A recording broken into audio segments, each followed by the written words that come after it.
Evangelho segundo escreveu João. O capítulo que lemos como leitura devocional, a partir do verso 25 até o verso 33, eu quero olhar para o verso 32, para aquilo que Jesus disse aos seus discípulos. O Senhor disse lá no meio do verso 32, e me deixareis só.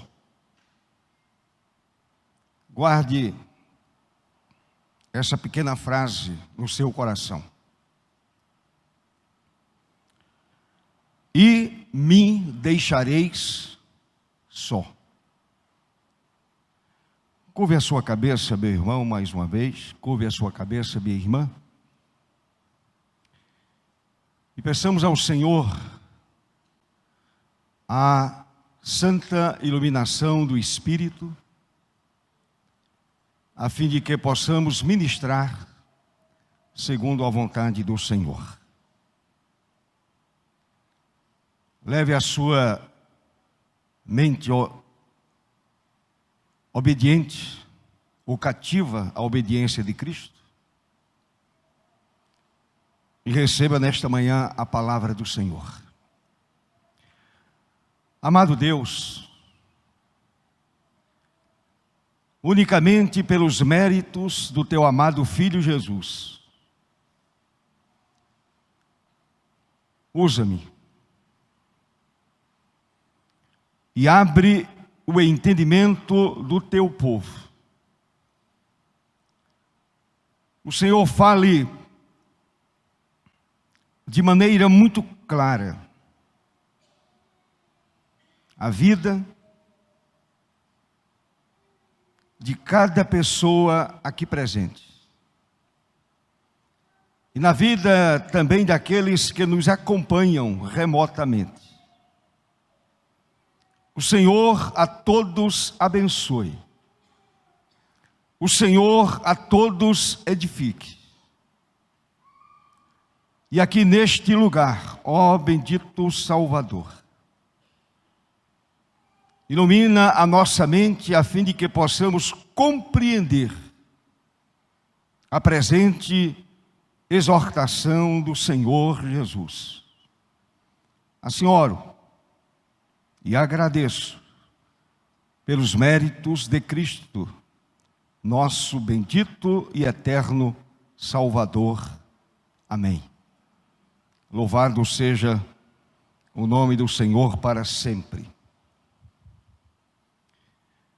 Esta foi a expressão de Jesus. E me deixareis só. Meus amados, essas foram as palavras de Jesus pouco antes de sua morte. O Senhor se dirigiu aos seus discípulos, exortando-os sobre os acontecimentos que viriam antes de sua morte. Aprisionamento, julgamento e a sua morte. O Senhor disse aos seus discípulos: eis que vem a hora, e essa hora já é chegada, que sereis dispersos, cada um para a sua casa. Cada um para sua casa. E aí vem o lamento. E me deixareis só. Na paráfrase da Bíblia Viva,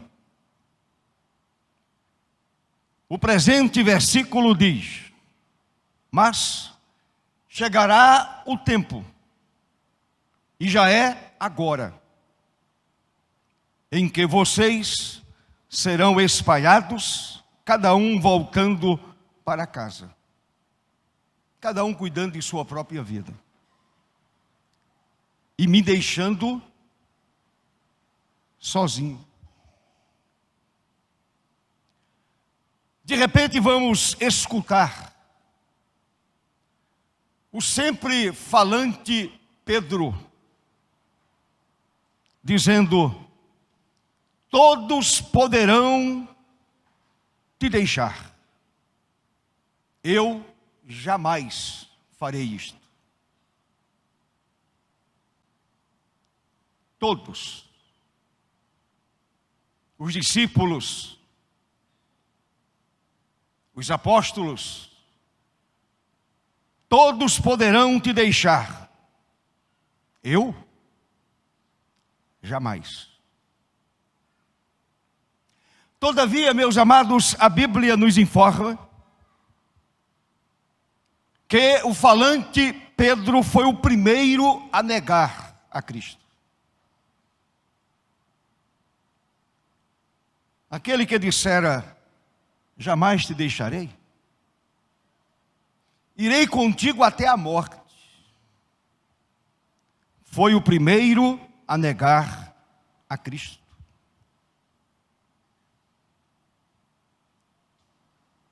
Mesmo antes do julgamento e morte de Jesus, lá no Getsêmani, que foi um momento de profunda angústia para o nosso bendito mestre, momento de angústia maior, ele esteve só. Seus mais íntimos amigos, Pedro, Tiago e João, dormiam relaxadamente. Deixaram o amado mestre naquele momento mais extremo de sua vida de angústia, momento de profunda angústia, momento extremo. Esses discípulos dormiam relaxadamente, sem nenhuma preocupação com aquilo que iria acontecer com a pessoa de Jesus. Não tem sido até hoje assim? Ou não? Quantas vezes temos deixado Cristo só? E dormimos relaxadamente.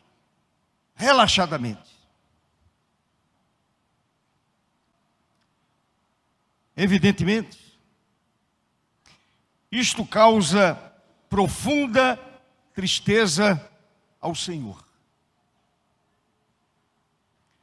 Seu alerta, portanto, continua ressoando entre nós, não somente para aquele momento histórico,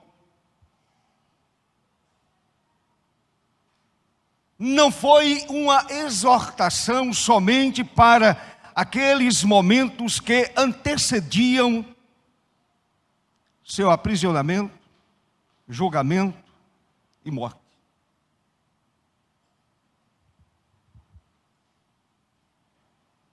A palavra se aplica à minha vida e à sua vida em qualquer época.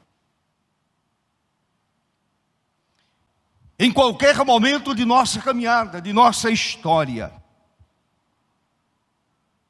E essas palavras do Senhor continuam ressoando entre nós. E me deixareis só.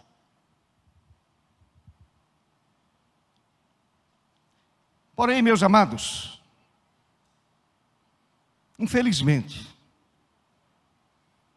temos estado surdos e alheios à sua exortação. Surdos e alheios, surdos e displicentes à sua exortação.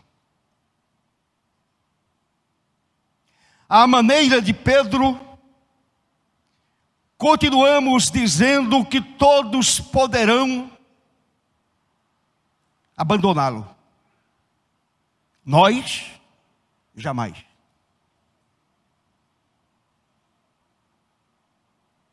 É a mesma atitude de Pedro. E aqui vestimos a pele de Pedro. E usamos a fala de Pedro.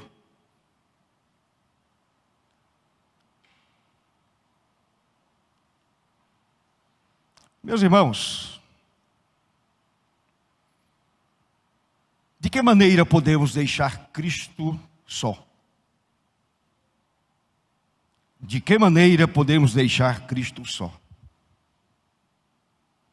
Nesta manhã quero usar a fala de Jesus aos seus discípulos naquele momento histórico da vida do Senhor. Momentos que, repito mais uma vez, antecediam seu aprisionamento, julgamento, como a Bíblia mostra, e depois o seu martírio, a sua morte sacrificial na cruz do Calvário. Eu quero usar essa fala de Jesus. E me deixareis só, para mostrar algumas das atitudes que temos assumido e que tem mergulhado Cristo em sua solidão e também tristeza.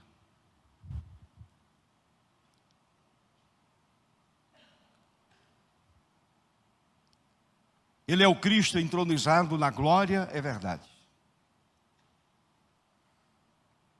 O Cristo ressurreto, poderoso, está assentado no alto e sublime trono, é verdade. Porém, o Senhor continua muitas vezes sentindo solidão e tristeza por causa de atitudes minha e sua. Atitude da igreja pela qual ele morreu e ressurgiu, carimbando com a sua ressurreição a esperança da igreja, a esperança dos crentes. Primeiro, negamos a Cristo, à semelhança de Pedro, quando nos colocamos como centro do mundo e fazemos as pessoas orbitarem em torno de nós, como se fôssemos a estrela maior. É uma tristeza. E a gente usa o seguinte vocabulário: eu posso, eu sei, eu conheço, eu entendo, deixa comigo. Eu vou dar um jeito, eu vou resolver. Senhor, não sou como os outros, não sou como os demais crentes. Eu sou diferente. Eu me garanto.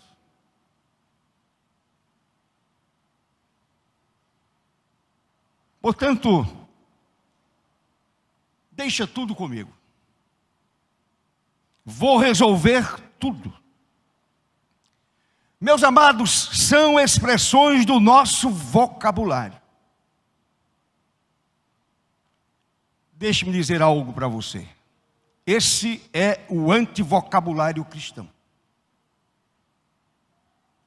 O vocabulário cristão é outro. Eu dependo dele. Eu preciso dele. Eu preciso de sua graça. Eu preciso do seu perdão. Eu preciso da sua misericórdia. Eu preciso da sua presença. Eu preciso do mover do seu espírito. Eu preciso desesperadamente de Jesus. Porque a gente entende que o chamado de Cristo é o seguinte: se alguém quer vir após mim, a si mesmo se negue, abra mão de sua própria vida,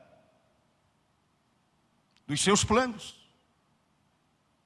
dos seus projetos, dos seus sonhos humanos. A si mesmo se negue dia a dia, tome a sua cruz e siga-me. E seguindo a Jesus, jamais eu o deixarei sozinho. Seguindo a Ele. Seguindo o seu ensinamento. Seguindo a sua santíssima palavra. Observe. Numa discussão entre os discípulos sobre quem seria o maior no reino dos céus, sabem o que Jesus disse? Você sabe, já leu? Eu vou apenas refrescar a sua memória. Diante daquele embate, daquela discussão, daquela querela entre os discípulos, o Senhor disse: aquele que entre vós for o menor de todos, esse é que é grande. Lembram de João Batista? Quem foi Batista? Ou João Batista? Nascido numa região montanhosa, um desconhecido, de família desconhecida. Aquele homem, segundo Jesus, foi maior do que todos os outros nascidos de mulher. Porque ele foi o menor. Ele disse assim, que ele, Jesus, cresça e eu diminua. Eu simplesmente desapareça. Ah, meus amados irmãos, o caminho do discipulado é o caminho da autoanulação. É o caminho da renúncia. É o caminho do esvaziamento e da morte, se for o caso. Enquanto a gente não toma essa atitude, nós estamos, mais uma vez, à semelhança dos discípulos, deixando Jesus sozinho. Paulo escreveu: porque morreste, e a vossa vida está oculta, juntamente com Cristo em Deus. Crente, segundo Paulo, morreu para o eu, para a vontade própria, para os seus planos pessoais. A vontade do crente é simplesmente se submeter à vontade maior, à vontade do Senhor, à vontade de Cristo, à vontade do Pai, do Filho e do Espírito Santo.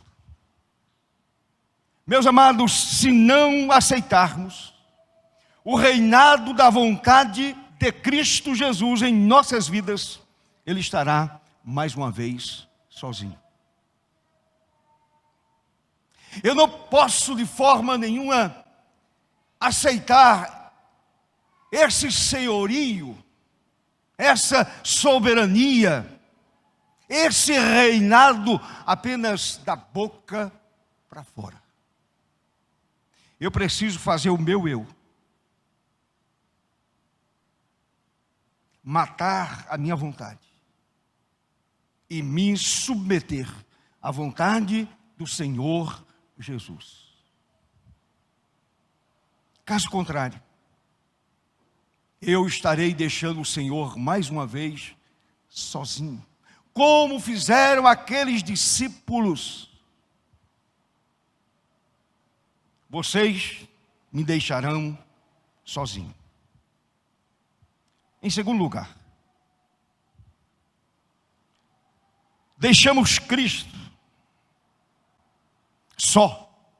sozinho, quando preferimos o comodismo da nossa casa. O Senhor disse: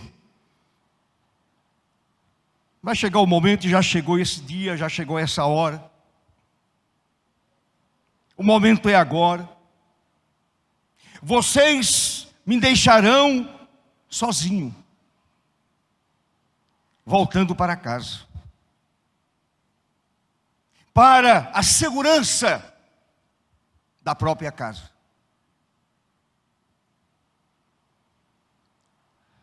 Meus irmãos, deixe-me dizer o seguinte,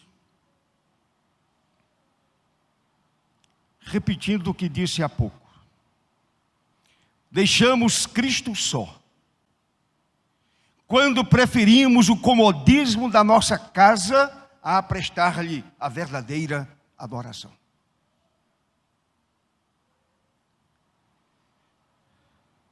Oferecer ao Senhor verdadeira adoração. Não estou dizendo que você não adora em sua casa. Adora, é verdade. A gente pode adorar. Via de regra, porém, não é um fato. A gente não consegue. Meus amados, adorar é atribuir honra a alguém que é digno. É adorar.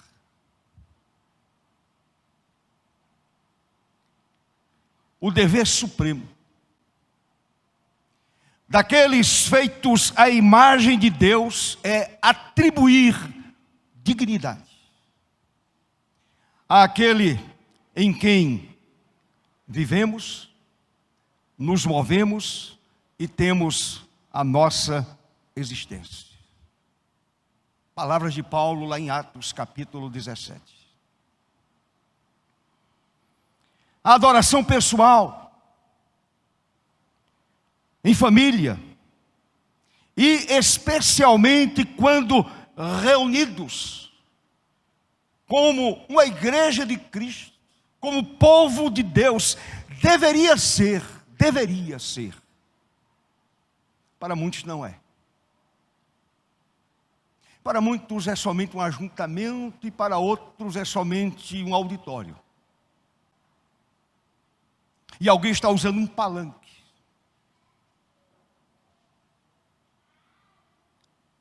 Dizendo algumas coisas. Se tem um pouquinho de inteligência, sabe emendar algumas palavras.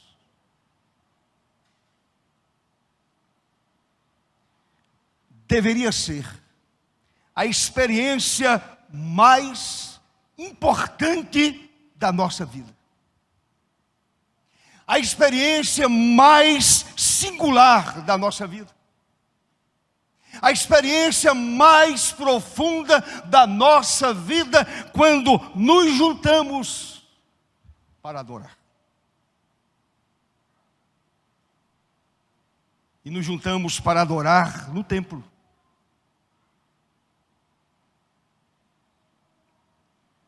O Senhor deu importância ao templo. Quando Ele expulsou aqueles cambistas, Ele não estava dizendo com aquela atitude que o templo não era importante. Muito pelo contrário. O Senhor disse: a minha casa será chamada casa de oração, casa de adoração, casa de louvor a Deus.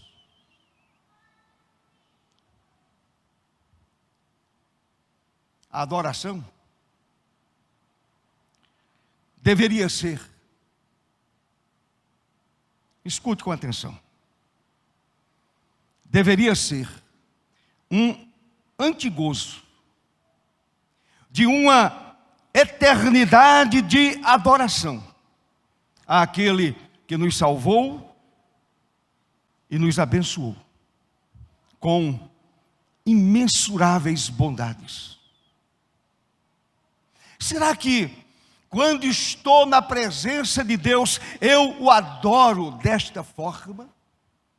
Se eu não o adoro desta forma, mais uma vez eu estou deixando Jesus sozinho.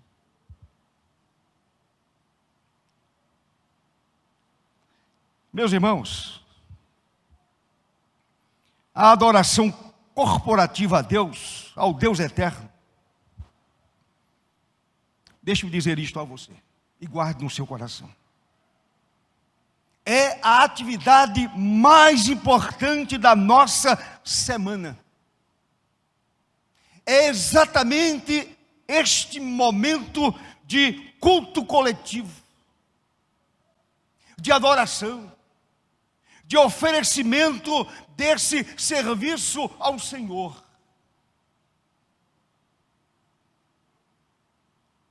De louvor.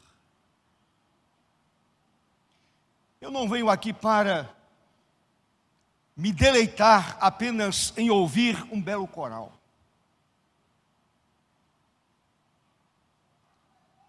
Eu não venho apenas me deleitar em ouvir um bom pregador. Eu não venho aqui me deleitar em ouvir algumas músicas agradáveis aos meus ouvidos. Eu venho aqui para adorar. Eu venho aqui para exaltar. Eu venho aqui para glorificar a Deus.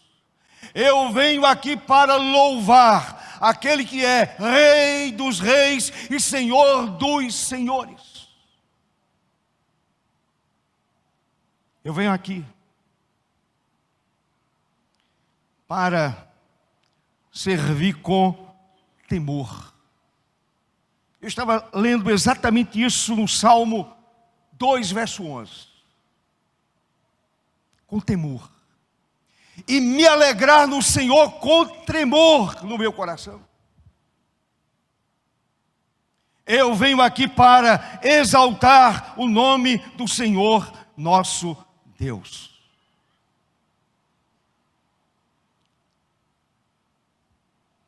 Temos feito isso? Para alguns, inclusive depois da pandemia, basta o momento da manhã ou o momento da noite. Esquecendo que o domingo é o dia do Senhor, reservado para adorar a Deus.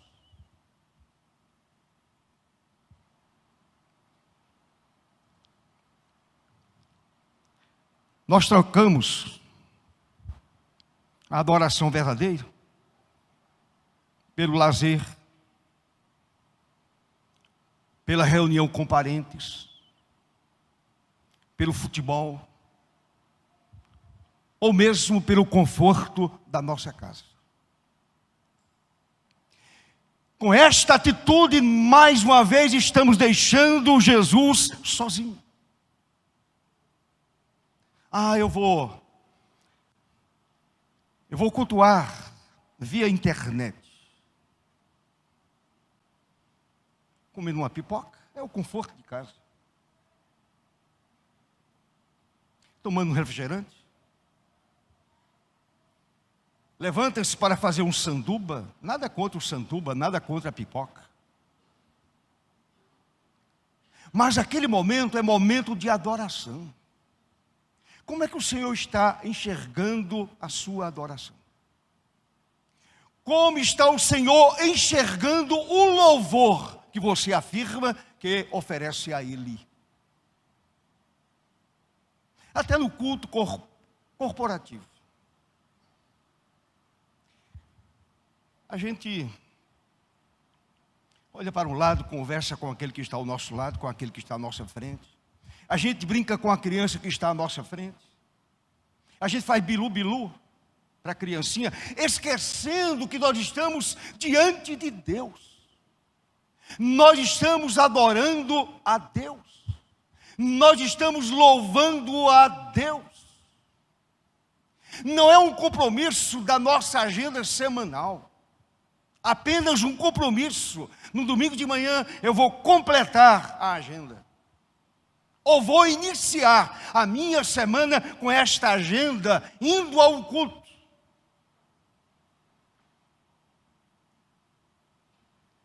Eu e você. Você vem ao culto para adorar, você vem ao culto para louvar, você vem ao culto para servir a Deus. Meu querido irmão, ouça cuidadosamente algumas palavras do chamado à adoração que a Bíblia menciona. Entrai pelas portas dele com gratidão, e em seus átrios com louvor. Eu entro ou adentro a presença de Deus com louvor, com adoração. Adorai o Senhor na beleza da santidade. Será que eu consigo perceber essa santidade de Deus? Perfeita, puríssima.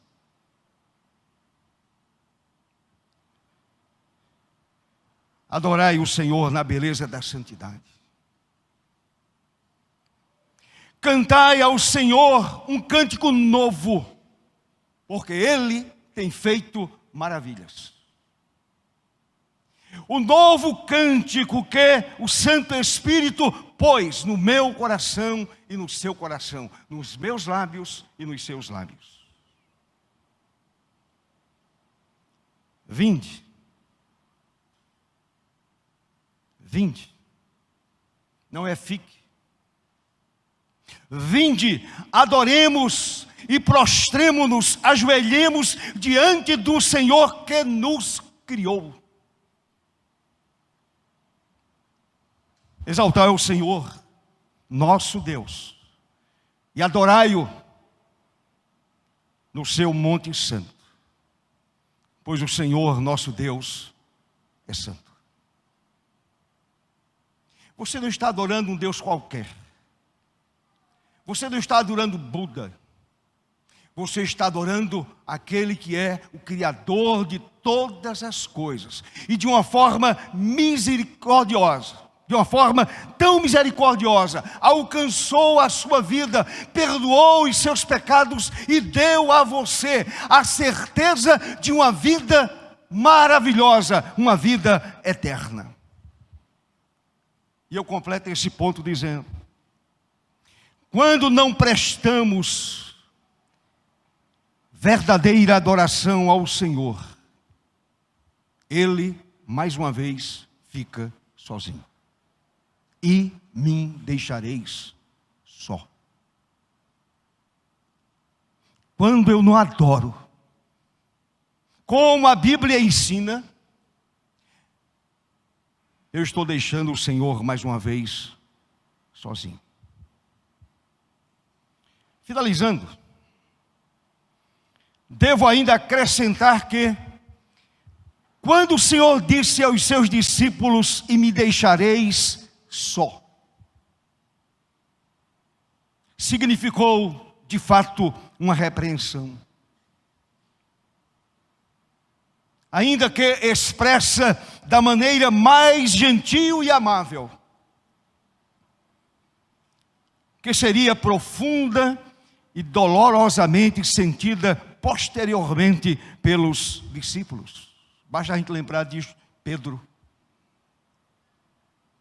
Quando ele negou a Jesus, deixando o Senhor sozinho naquele lugar, diz a Bíblia que ele chorou amargamente. Ele caiu em si. ele chorou amargamente. Meus irmãos, quando é que deixamos o Senhor só e estamos nos retirando? Lembra do texto? Cada um foi para a sua casa, deixando o Senhor só. Quando é que deixamos o Senhor sozinho? Eu vou dizer algumas coisas para a gente encerrar. Deixamos o Senhor só quando nos colocamos por julgadores do nosso irmão. O Senhor não está presente numa atitude dessa. Ele está sozinho porque não concorda. Quando eu me ponho na posição de julgador, de promotor da vida do outro.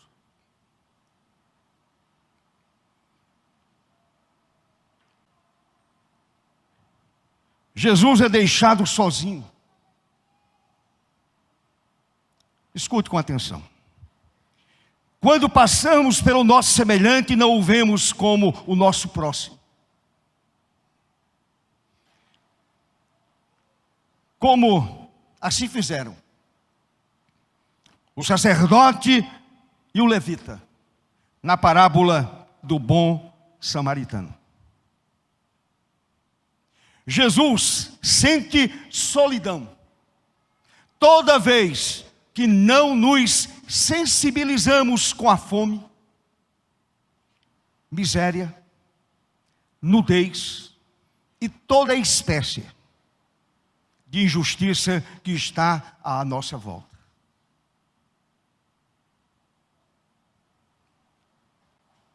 Deixamos Cristo só quando colocamos jugo desigual. O homem, quando põe um jugo desigual sobre a sua esposa. Quando a esposa põe um jugo desigual sobre o marido, está deixando Jesus sozinho mais uma vez. Sobre os filhos, irmãos.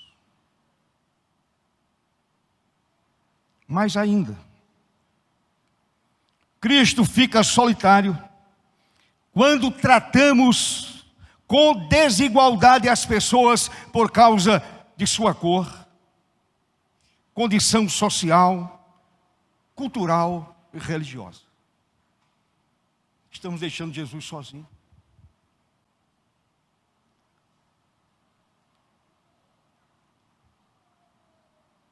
Meu irmão, preste atenção, na hora de maior necessidade, os discípulos do Senhor o deixaram sozinho. Eu fiquei pensando sobre isso. Jesus ficou sozinho. Eu acho que aquela atitude feriu o íntimo do seu ser. Ele se sentiu abandonado. Feriu o mais íntimo de seu ser. Contudo, a ausência de auxílio humano foi mais do que compensado pela presença constante do Pai. Porque logo em seguida ele completou: mas não estou só, porque o Pai está comigo. E assim, meus amados, na clara consciência dessa presença do Pai, Cristo se elevou, calma e serenamente, acima da nuvem da solidão, provocada pela infidelidade do homem.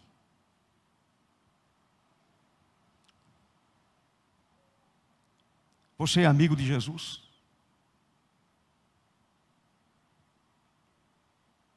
Amigo verdadeiro é aquele que não abandona o outro.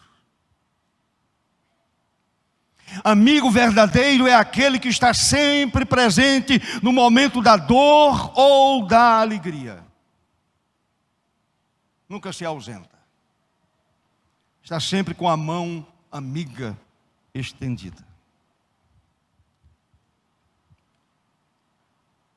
Jesus considera você um verdadeiro amigo? O Senhor pode dizer de você: já não chamo você de servo, eu chamo você de amigo.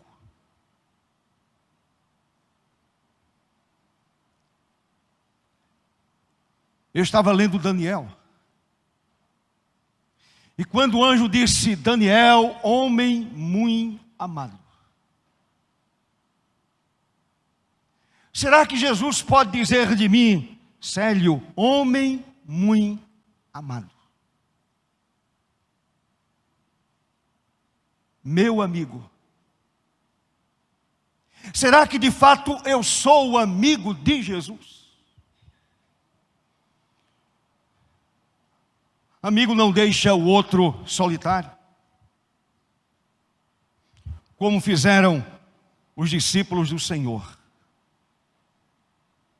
E me deixareis só.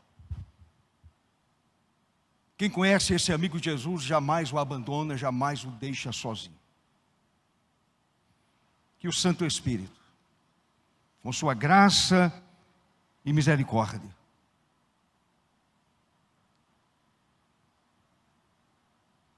nos faça entender